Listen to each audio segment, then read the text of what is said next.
to the, there we go. Welcome everyone who's joining us to the COBE Career Services Ask Me Anything alumni panel. We are excited to have you all here today. We've got some great panelists. It is 4:30, so we are going to go ahead and get started. My name is Sydney Butler. I am a student here at Boise State. I am a career track MBA student. I also graduated from Boise State with my undergraduate degree in communication. So the COBE career thing is new to me, but so far I'm really enjoying the program and excited to be a graduate assistant for the COBE Career Services as well. So enough about me. I'd like to introduce you to our four wonderful panelists we have with us today.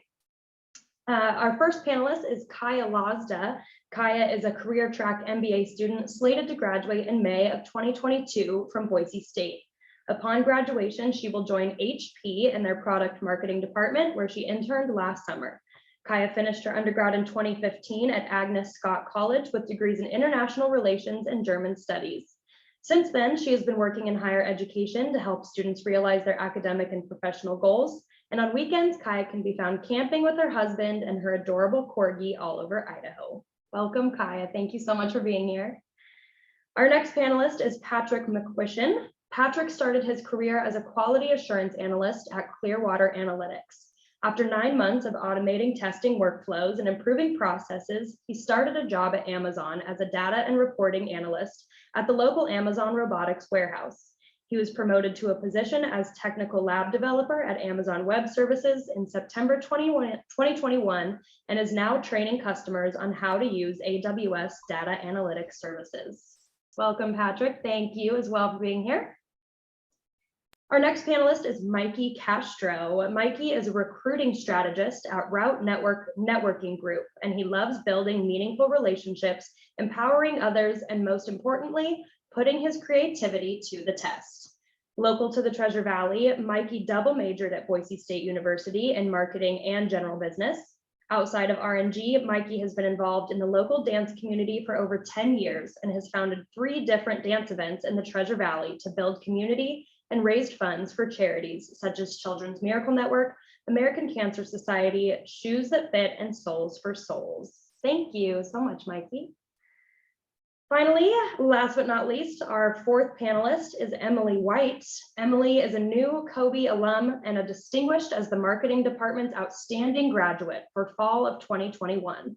Following graduation, Emily joined the team at Engineered Structures, Inc., which is ESI Construction, with the title of Organizational Development Coordinator. Through her role, she supports recruiting, retention, and training efforts, primarily for ESI's University Relations and Internship program. In her spare time, Emily enjoys reading, rock climbing, and hiking. Thank you so much, Emily. Welcome. A couple housekeeping things before we get started. We do encourage you to please turn on your cameras. Panels are meant to be an interactive discussion between attendees and our panelists. And so virtual is a little funky, but if you are in a situation where you can show us your face, we'd love to have you. Also, if you do have any questions at any point during this panel for our panelists, please type them in the chat on the side of your Zoom screen, and we will do our best to get to all of your questions during the panel. So without further ado, I will turn it over to our first panelist, Kaya. Kaya, can you tell me just a little bit about yourself? What was your undergraduate degree, your graduate degree? We already know you're in the MBA program, but and then tell us a little bit about your role with HP once you graduate in the spring.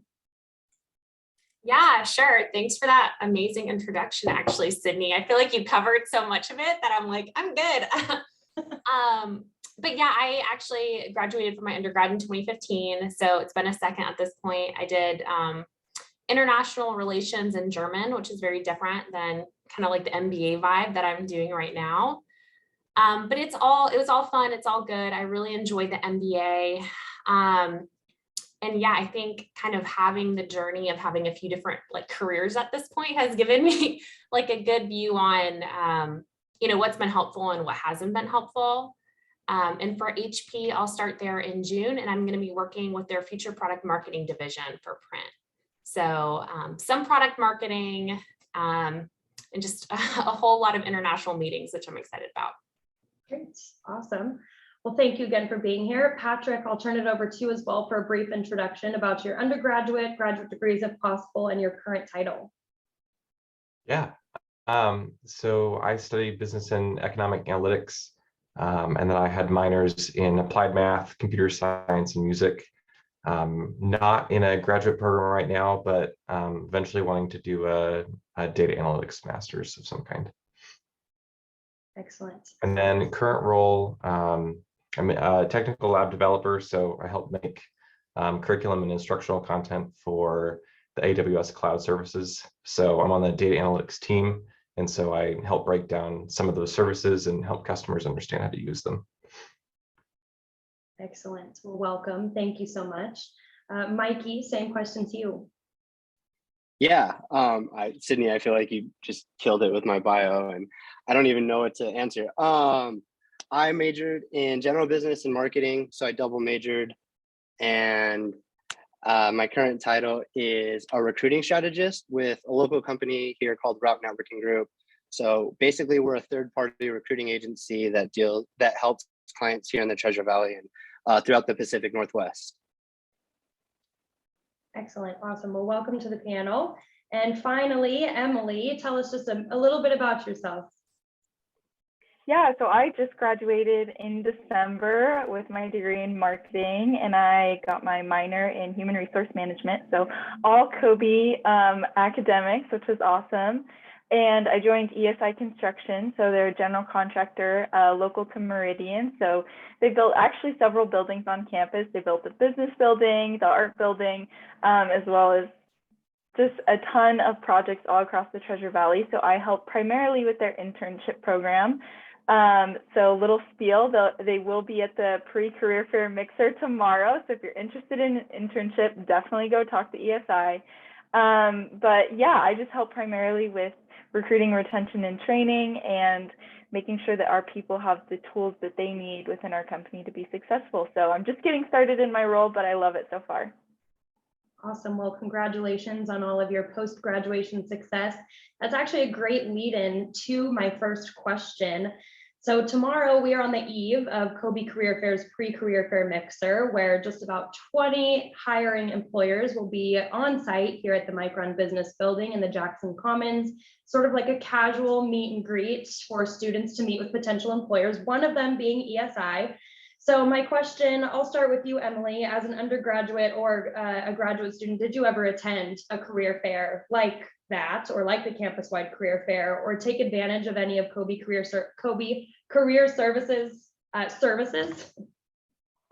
Yeah, actually, that's how I got my internship with ESI and how I landed my now full-time job with ESI. I attended a networking night that COBE hosted in conjunction with one of the business groups on campus, and was sat with ESI, had no idea what construction management was, had really no interest in it, but just struck up a conversation with the recruiters that were attending and found interest in what they were doing on the organizational development team, which is where I am currently working now, and kind of strong-armed and talked them into giving me an internship because I was so interested in what they were doing on their team. And that led to an awesome internship and the opportunities that I took now with them full-time. Wonderful. Mikey, I'll ask you the same question as a semi-recent Boise State grad. Did you ever take advantage of any of the career fairs or COBE Career Services when you were at Boise State? Honestly, no, but I wish I did. Like, I wish I paid a lot more attention. I think for me, when I was going through college, I was so focused on dance and just like pursuing different passions where it was like, I didn't necessarily know what I wanted to do. And I think if I would have went to career fairs, I'm pretty sure my path would have been easier to get to where I am now. So yeah, definitely if I could tell my past self back in the day, I would drag me to a career fair. That's great advice. Patrick, tell us about how you landed the job that you are currently in now, or the job that you first got right out of graduation. Did you meet your employer while you were in school, or tell us about how you got that job? Yeah, so I went to one of the main Boise State career fairs. I think they hold 2 a year, and I went to one of the ones in the fall semester. Met with my first employer, Clearwater Analytics. There, they usually have a booth, um, and they had I think 6 to 8 positions open at the time. And one of the recommendations I got at the career fair is apply for anything that you're even vaguely uh, that you have the qualifications for, and see if anything gets picked up. So I applied for eight or nine positions in November, got some interviews, and ended up landing a job in November for a role starting in May. That was the freshman. That was the fall semester of my senior year, and so they gave me a kind of a 5-month head start on what I was going to do after college, which was really helpful.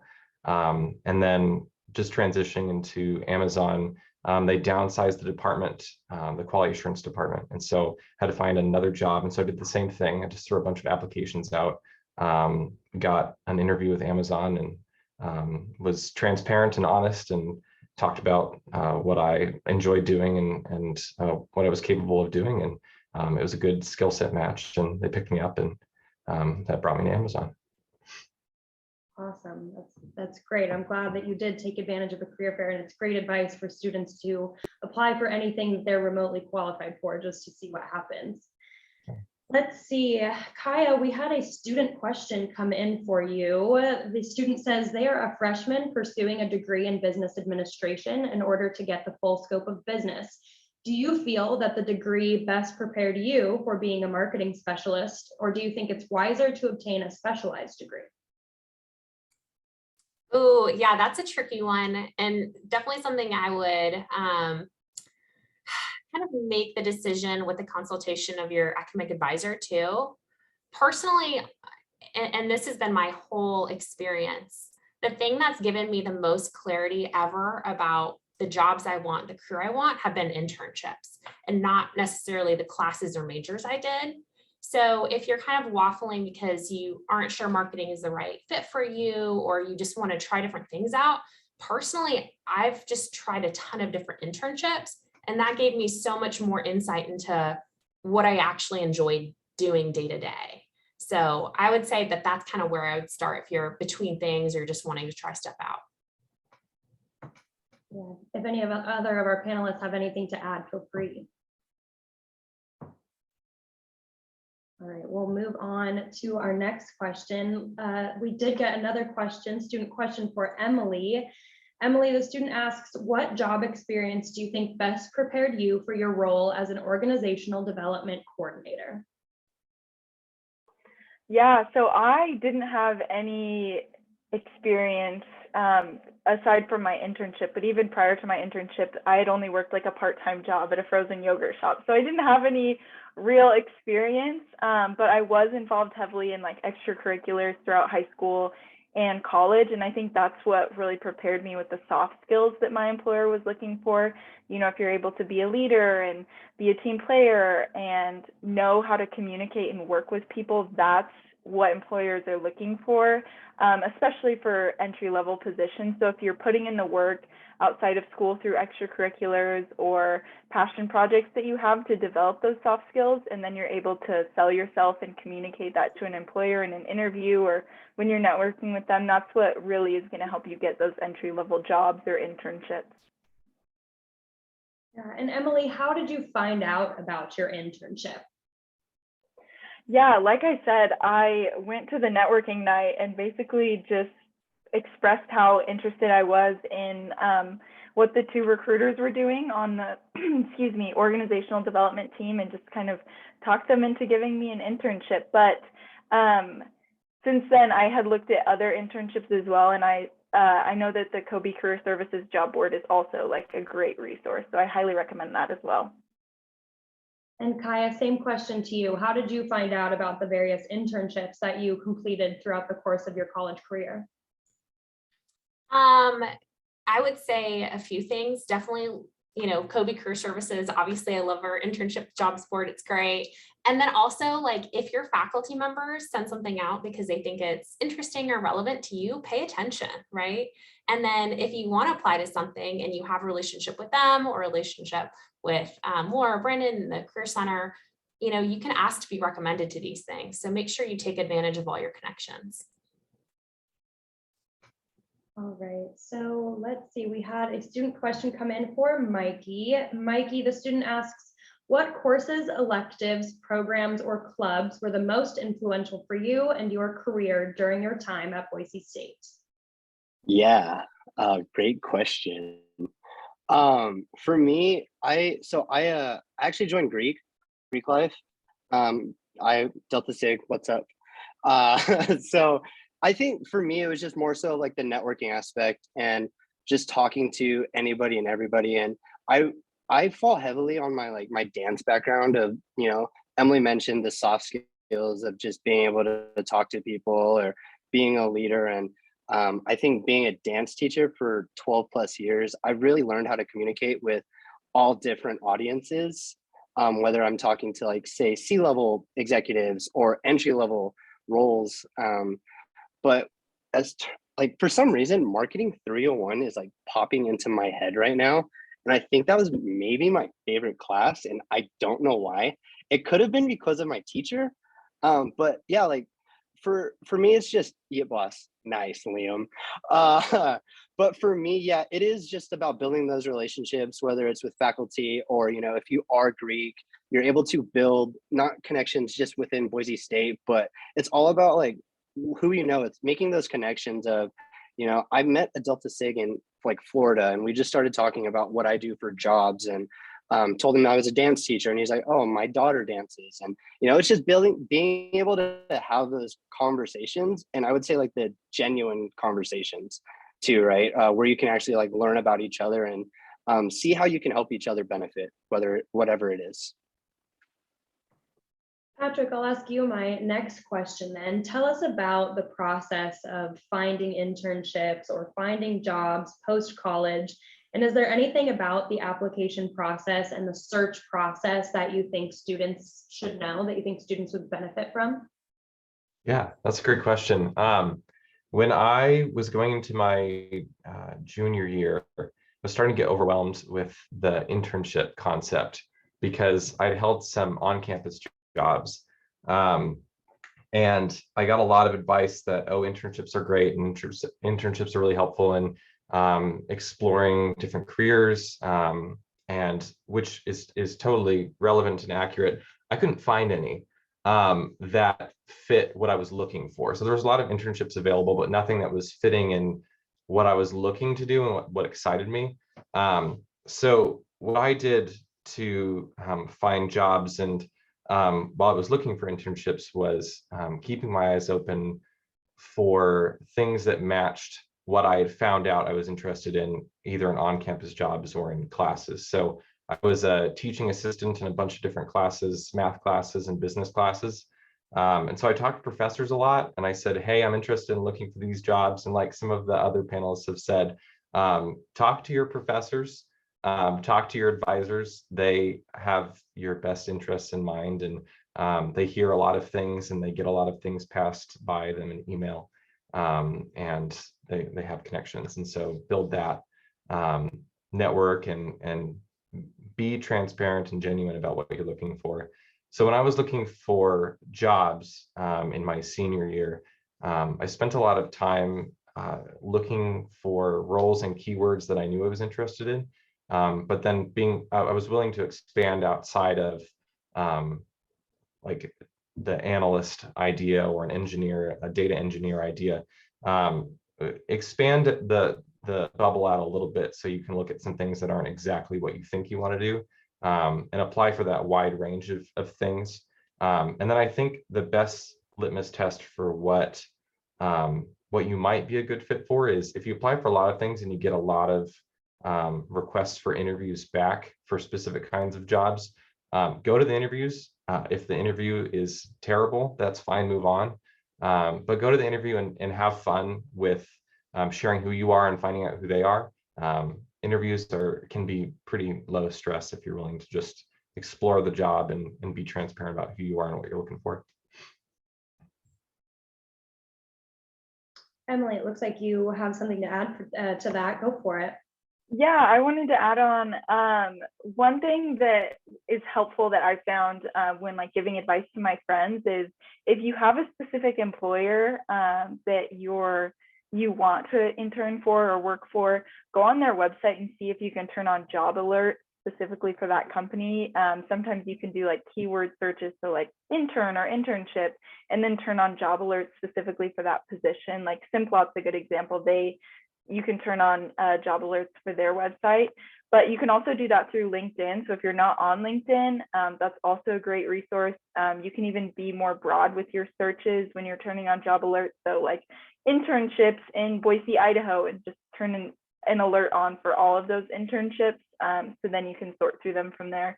That's something that might be helpful if you're searching for internships and you're not sure where to start. That's a great point. So Kaya, I'll ask you my next question. It seems like you did quite a few internships. So tell us how the internship process differed or compared between all of them, and how was the internship process like for you? Yeah, that's a great question. I think one thing we tend to kind of lump all internships together as like a monolith. And in my experience, like internships vary so widely, like wildly. Sometimes it literally is kind of what we think of as an internship where you're like getting coffee and not a real employee. And then sometimes internships are this like really intense learning process, long slog, mentorship. And so it's hard to know which one you're going to get necessarily. But that's why I think it's important to do them as well. Yeah, I mean, what I will say is I've gotten something out of all my internships. And I think the best part of it is that you get to try something without being committed the way you wouldn't necessarily for a job. Just kind of going back to what Patrick said, I think I had the same kind of view though when I was in college where I felt like I had to do an internship. And it was just like one of those like have to like to be more competitive or what have you. And like realistically, like you don't have to do internships. Let me just state that I waited until I graduated and did 3. And that's like my greatest regret. But I got so much more out of them than they did for me working there, right? Like it was so helpful for me to learn, because one thing that we don't necessarily talk about enough too is that the transition out of college is sometimes really challenging, especially when you are learning to be in a more professional setting and all that kind of stuff. And so they just help you ease that transition too. So if you're worried about starting a full-time job and you're kind of anxious about that, trying an internship may help you with that transition as well. I think somebody might have just raised their hand. Did one of our presenters just raise their hand? I'm seeing no's. Okay. All right. So we've discussed a little bit about what outlets you can use to find an internship or a job, things like career fairs, job boards, job notifications, LinkedIn, networking, and then what the actual transition into an internship and a postgraduate career looks like. Let's move backwards a little bit. I'll ask this question of Mikey. Mikey, you mentioned during the networking process, you relied a lot on commonalities between you and your employers or potential employers. I think a lot of students, it's very overwhelming. For me as a communication major, I never had a problem, but I know a lot of business students, you know, public speaking and a lot of that interpersonal communication doesn't come naturally to them. So do you have any sort of tips and tricks? This goes to all the panelists as well. Any tips and tricks for networking and how to network successfully when trying to get an internship or a job? Yeah, great question. This is actually, so I actually listened to a podcast yesterday about breaking the ice. And basically, you know, as we're going through the pandemic, we don't necessarily have that face-to-face interaction anymore. So it's being able to just kind of, we don't necessarily have like public transportation, but if you're in an elevator with somebody, you know, it's just being able to like ask them like how their day is or what they're up to.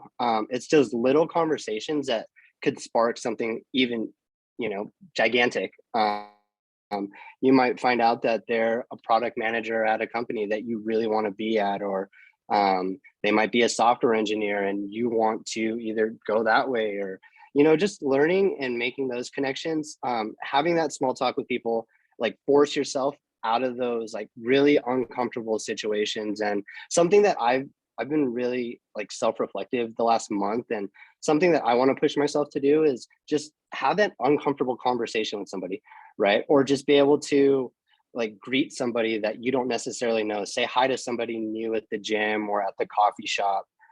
Just really start building those like connections.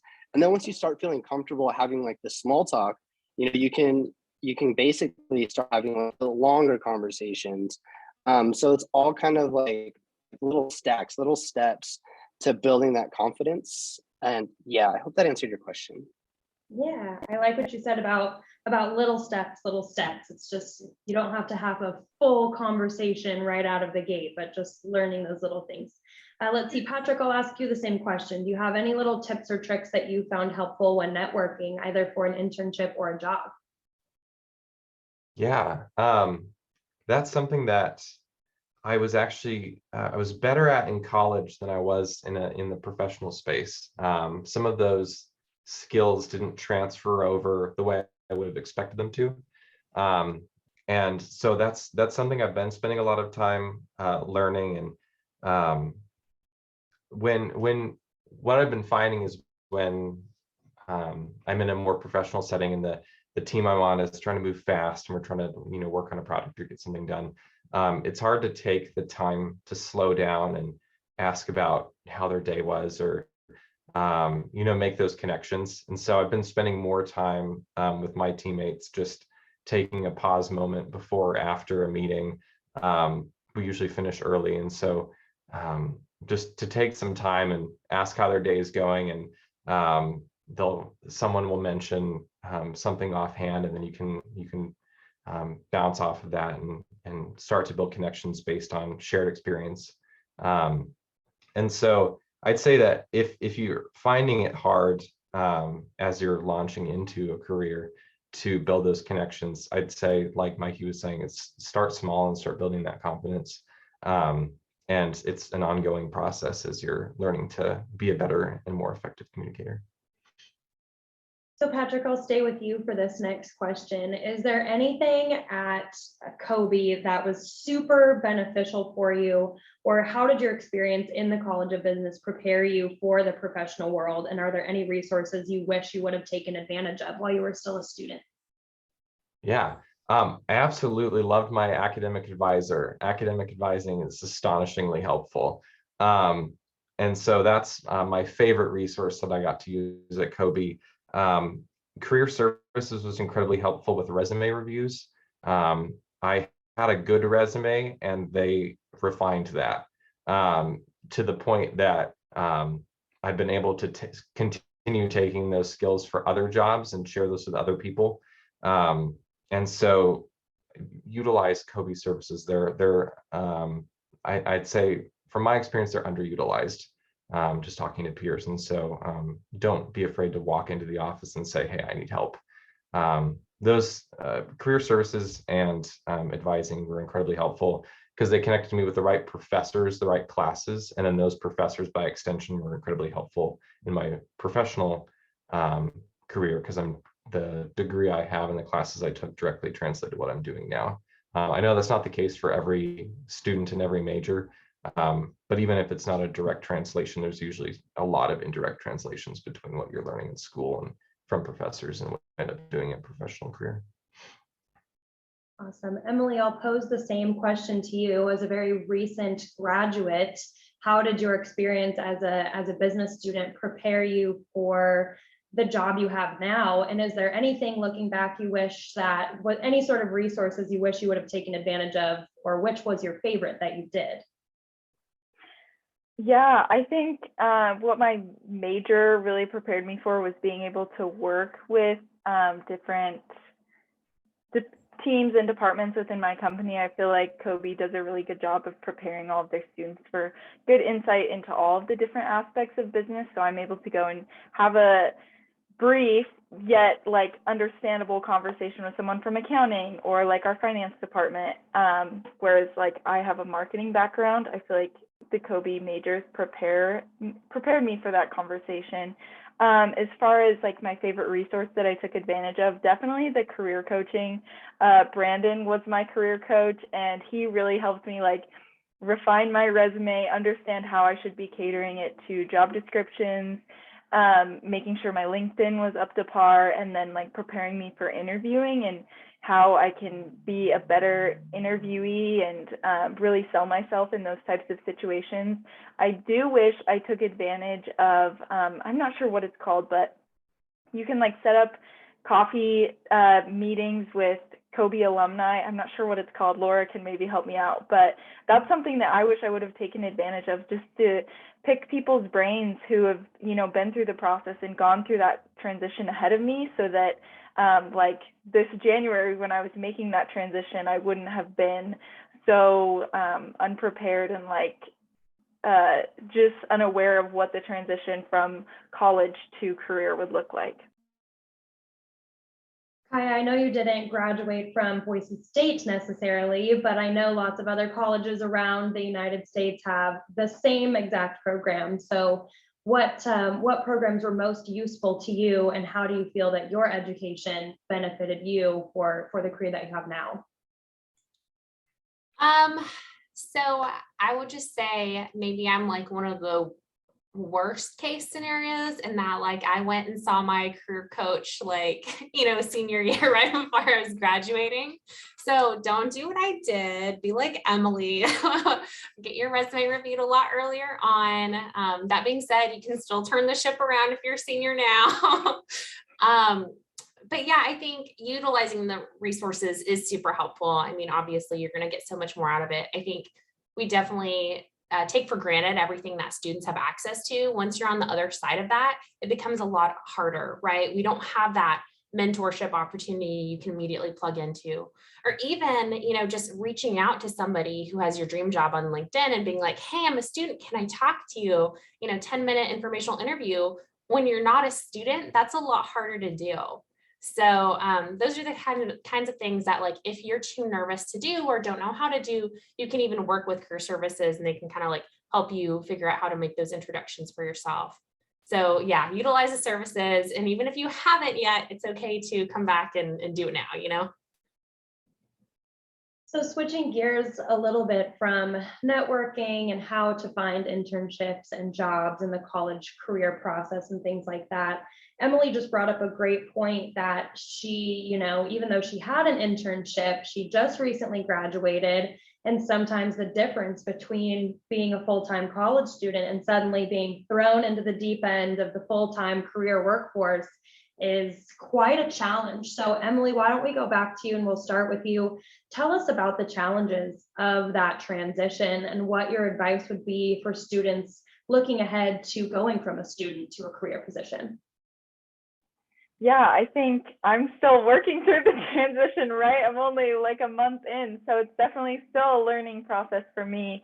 But I would say the biggest adjustment for me has been schedule, whereas like throughout college, I was able to pick my own classes and when my schedule would be, and like in between classes, I was able to go and grab food or go work out at the rec or whatever and have those kind of brain breaks, whereas now I work 7 to 3, which allows me a little bit of flexibility with my schedule because I like getting off earlier in the day.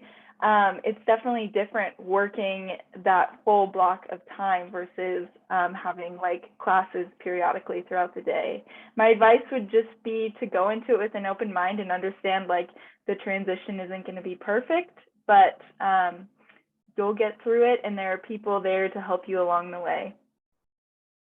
That's great advice. Mikey, I'll ask the same question of you. How was your transition from full-time student to full-time career adult? And what were some challenges and what is your advice? Yeah, Emily hit it on the head.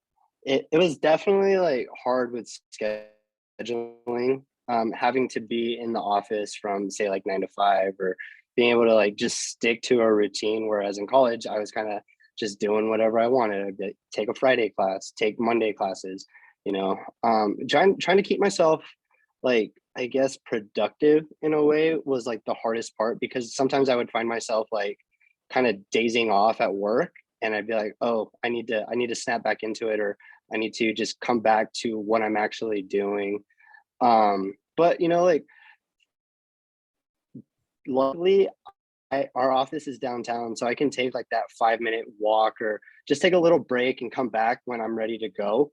But yeah, just kind of, again, staying productive, staying on task. Like, I'm huge on checklists, so if I made sure I had everything taken care of before I would take a break, or before my next meeting, I had to get this done. I think that's what kept me as productive or as successful as I have been, or what have you.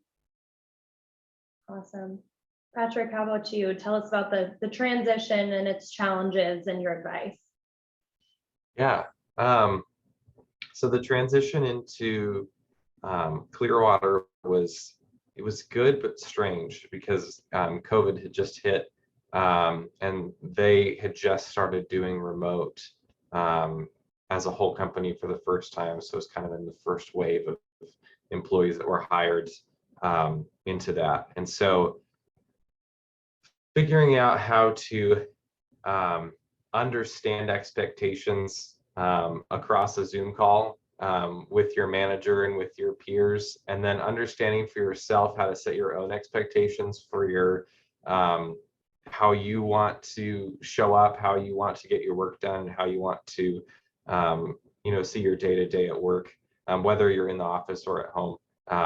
That was it took a lot of conversations, and it was a slow process, but I say one of the things that I learned about that transition is being open to talking with your manager about expectations and what they're expecting to see from you, and makes them feel better, because they know that you're listening to what they want to see, but it also makes you feel better because if you're performing to that expectation or not. And then in my next job, it was in person. And so I would say for that one, my advice would be show up on time, be present, and as Mikey was saying, being willing to have conversations with C-level executives, new hires, and having a rapport with everyone in the office, and being willing to make small talk and expand out in that as needed. And I think that's kind of my advice for that initial starting period. So Kai, I'll ask you the same question, but I'll put a little bit of a spin on it. So you're a few years out of your undergraduate, so you can kind of touch on, what that transition looked like from undergraduate into a career, into maybe going into graduate school. But then you have a unique perspective as well, especially right now, because the internship that you completed over the summer during your graduate schooling has now turned into a job. So tell us what that kind of transition is looking like currently as you work through your final semesters of your graduate degree and look towards going back to the job force. Yeah, definitely. I mean, I'll just reiterate what everyone said a second ago, and that, yeah, kind of making the transition out of college is really challenging. It doesn't have to be, and it's not for everyone, but it certainly was for me. You're kind of like on your own for the first time. There's not like a set plan for you. You get to decide whatever you want to do. And so I would just say that whenever you come to that period, like if you are challenged, if it's hard for you, like that's okay. And that's normal, and just don't panic about it, right? Things will get better. There's just that 1 year shakeout that's kind of really challenging. And then to the second part of your question, Sydney, I think it's really important to treat every internship, and I'm sorry I'm talking about internships again, like a potential job, because it is.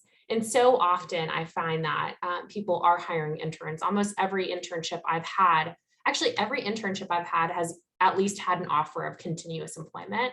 And so I think some people show up to an internship to try to do an internship, and some people show up to an internship to learn how to do a job. And if you do that, you're likely going to get offered that job. So I think it's really important to do. And I think even if you don't want that job, if you're just doing the internship for the internship, do it like it would be your full-time job one day, because those connections your mentor while you're doing the internship can be really helpful down the road recommending you to. So I would say treat every internship very seriously because you really don't know, what can come out of it. Awesome. Emily, I'll ask you the same question. We know that your internship kind of absolutely turned into a job with ESI. So tell us about how that transition's going. Yeah, I think Kaya really hit it super well. You want to go into an internship, putting your best foot forward, and like she said, really networking, because that's going to help the transition. Whether you stay with the company, you'll know more people. So going to ask for something from HR or legal will not be so hard, or whatever department it is, because you'll know a friendly face there. But even if you do transition out of the company, if you know people and have those connections and you've built a good relationship and proven yourself to be a hard worker, that will help you in the long run, because people will be willing to connect you with whoever it is. As far as my transition personally, it's been going really well. It's definitely nice because I've stayed on the same team and have kept a lot of the same responsibilities, just added to them since I'm spending more time with the company instead of leaving to go to school. So it's definitely been a good transition and exciting to have more responsibility on my plate. Awesome. So we'll get into just a couple specifics now, maybe a fun question. Let's see, Patrick, I'll start with you. You're in my screen corner there. What is your best interview tip?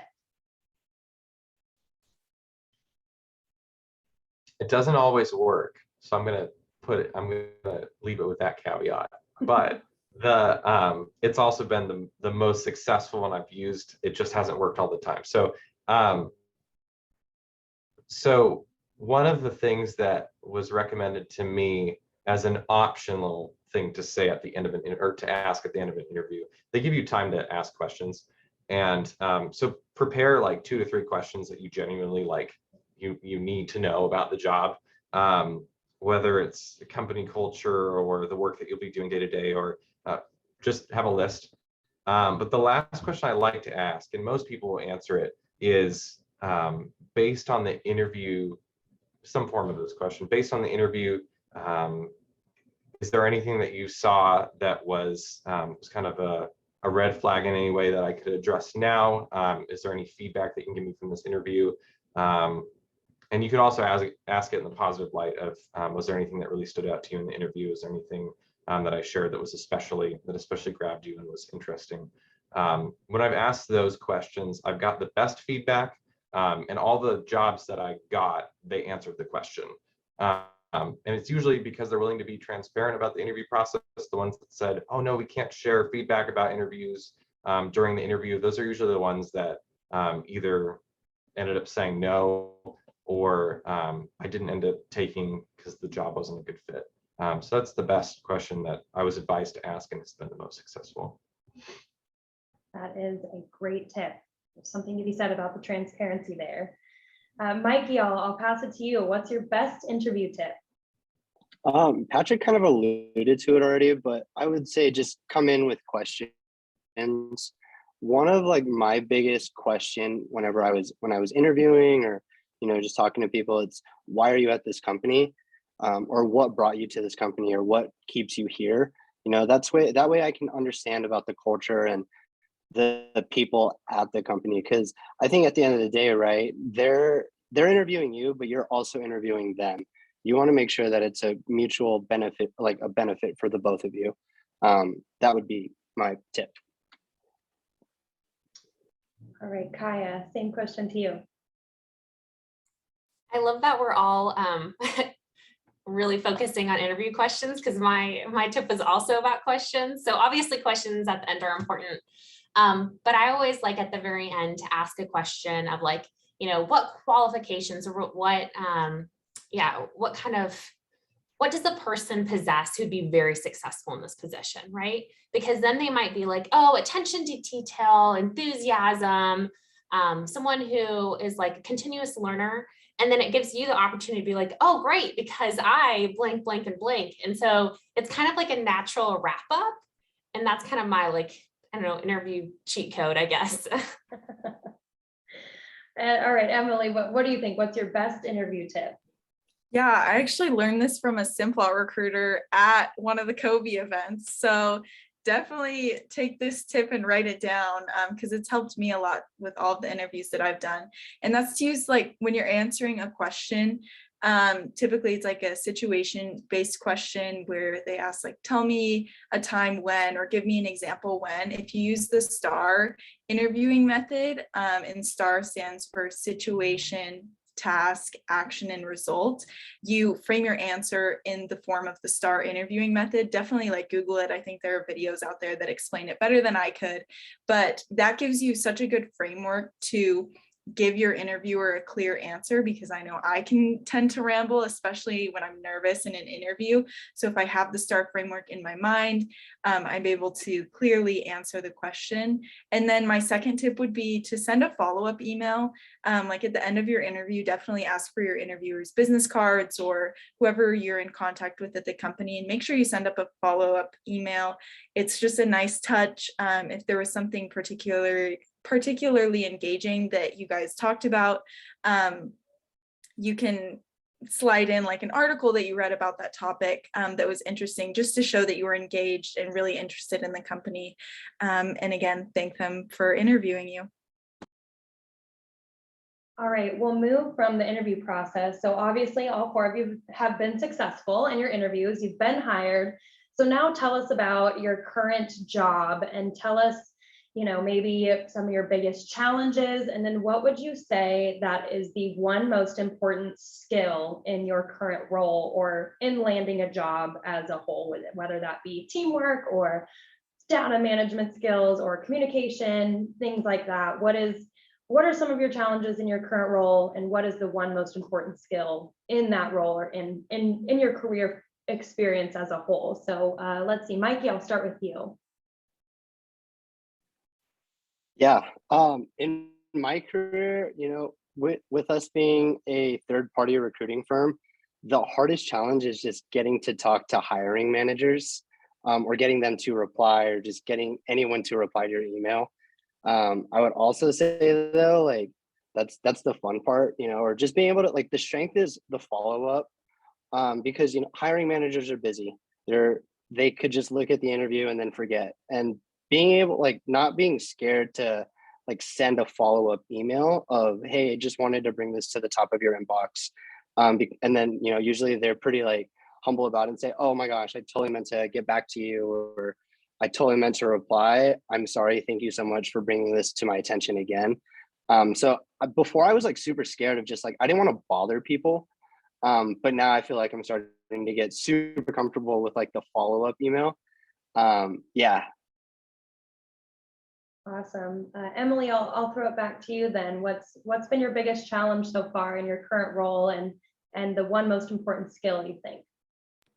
Yeah, so the biggest challenge so far, I would say, is prioritizing. Everybody will give you tasks and things to do, but everybody wants them done right away. So being able to prioritize what's most important, and then communicate to all those other individuals that maybe you have to hold off on what they asked you to do, being able to communicate to them, hey, I have this other priority that's slightly more important. I'll get to your task that you asked me to do by this date. Being able to prioritize and then communicate, I would say, is a challenge, because you don't want to put anyone on the back burner, but it has to happen in order to get work done. And then as far as the most important skill for me so far is just being organized. A lot of things, especially at ESI, are talked about. We love coming up with awesome ideas for how to improve our company and better serve our employees, but not everyone has the time to be able to dive into those projects right away. So something that I found that's really useful is like writing all of these ideas down and then following up with my team members that came up with them at a later date, especially if we're busy with another project right now, later when we have more time and capacity to take on that project. Being the person who has already kind of made a note of that idea and started to brainstorm how we can start to execute it is a really great way to just prove yourself and show that you're ready to contribute to the organization. Awesome. Kaya, back to you with that question. Biggest challenge, best skill that you've developed in your career force? I'll start with the skill because I feel like it'll help overcome the challenges. But for me, I think the one thing that I've tried to kind of continuously use in my different jobs is being a lifelong learner. So when I do encounter a challenge, like instead of just being like, oh, well, I don't know how to do this, like Google it, take a Skillshare course or whatever it is, and try to learn it, because ultimately, you know, we can have the best skills right now. But in 10 years, we're going to need different skills, right? We're going to have to learn different data management, different reporting, different whatever. And so it's kind of a skill within itself to be good at learning. And so I think that will help you overcome a lot of challenges too. Patrick, I see you nodding, so I think you'd be a good one to round out the question here with biggest challenge in your current role and the most useful skill. I don't mean to repeat exactly what Kaya said, but I'm going to. So biggest challenge is the technical innovation pace that you have to learn. There's innovation everywhere. And like I said, in 10 years, the tools and the methods are going to look totally different than what they look like now. And so if you even wait for 6 months, you're going to be behind in that learning. And so the best skill I've used is just having a voracious appetite for being a lifelong learner, of just pulling in as much information as possible and trying to figure out where you can put it on your mental shelves and figuring out how to organize everything so that when you're trying to recall something, when the pressure's on in the job for whatever reason, you can just recall it, apply it to your situation, and then continue moving forward, instead of trying to scramble around and figure out what that next skill should be. You're prepared in advance because you've been learning the whole time.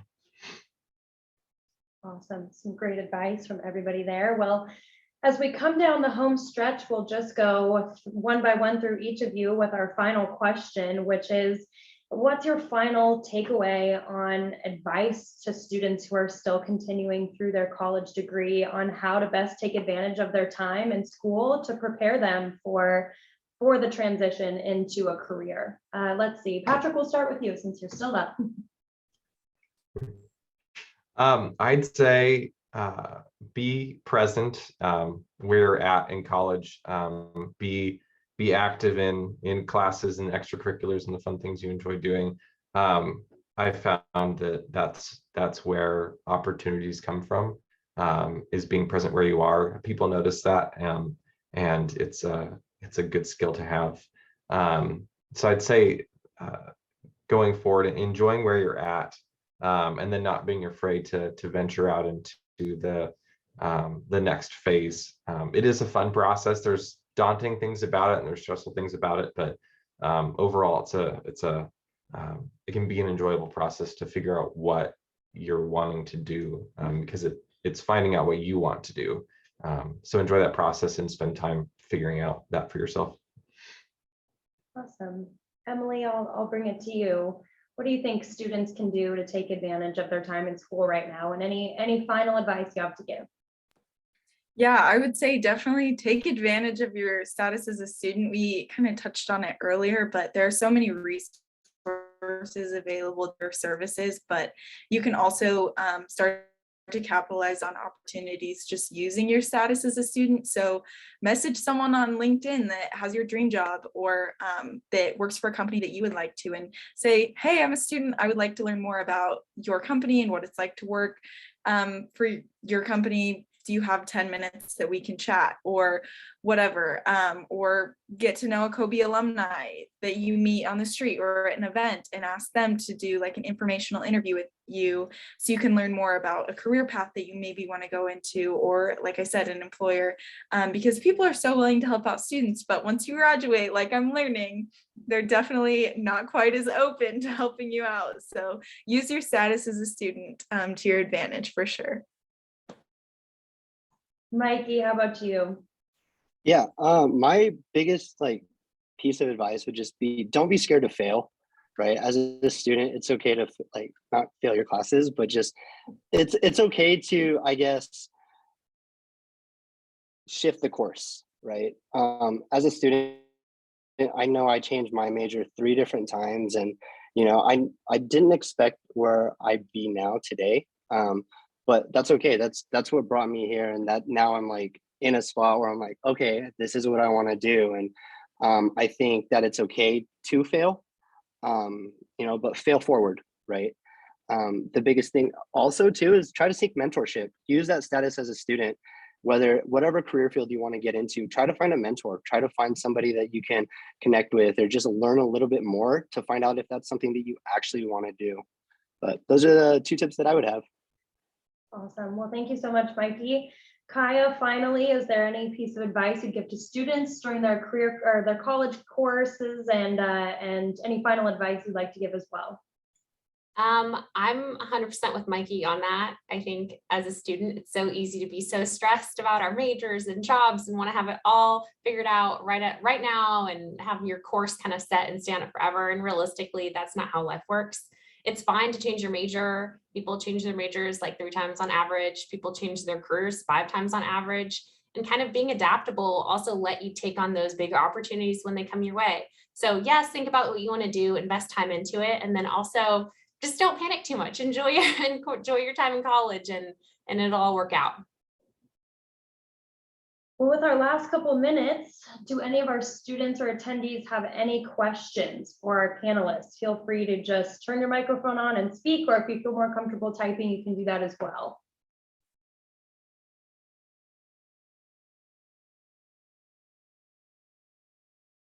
All right, well, if there are no questions, big virtual round of applause for our panelists. The 4 of you, thank you so much for being here today. Your advice was incredible. As a reminder, the COBE Pre-Career Fair Mixer is tomorrow. Practice those networking skills and the importance of networking and meeting and greeting with employers that we just spent the last hour talking about.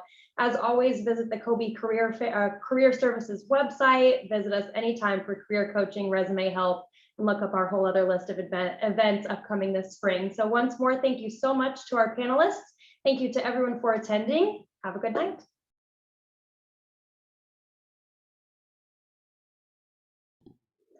Laura, could I ask you a question real quick? Yeah, go ahead. Is it formal attire tomorrow for the pre-career for the mixer? You know, it's I would say more business professional. Okay. So, you know, either some slacks or a skirt, not jeans, essentially, and a blouse and maybe a blazer. And if you need anything, we do have some clothes in the career closet as well. Okay, I just wasn't sure if, I know that the career fair is formal attire. I just wasn't sure if the. Yeah, I wouldn't worry about it too much. I just, again, it's, you know, first impression and you want to look nice. I think you've got it. And if you have any questions, you're more than welcome to run something by me. I've had students come and ask me what shoes to wear before. Yeah, I'll ask you if I need to wear the flats or the heels. I'll just okay. Yeah, no, seriously though, if you have any further questions or you need more clarification, let me know. But I would say slacks or a skirt and a blouse or a blazer, and that's great. Okay, perfect. Thank you so much, you guys. This was great. Yeah, no, thanks for joining us. Yeah, have a great one. Okay, see you tomorrow. Bye-bye.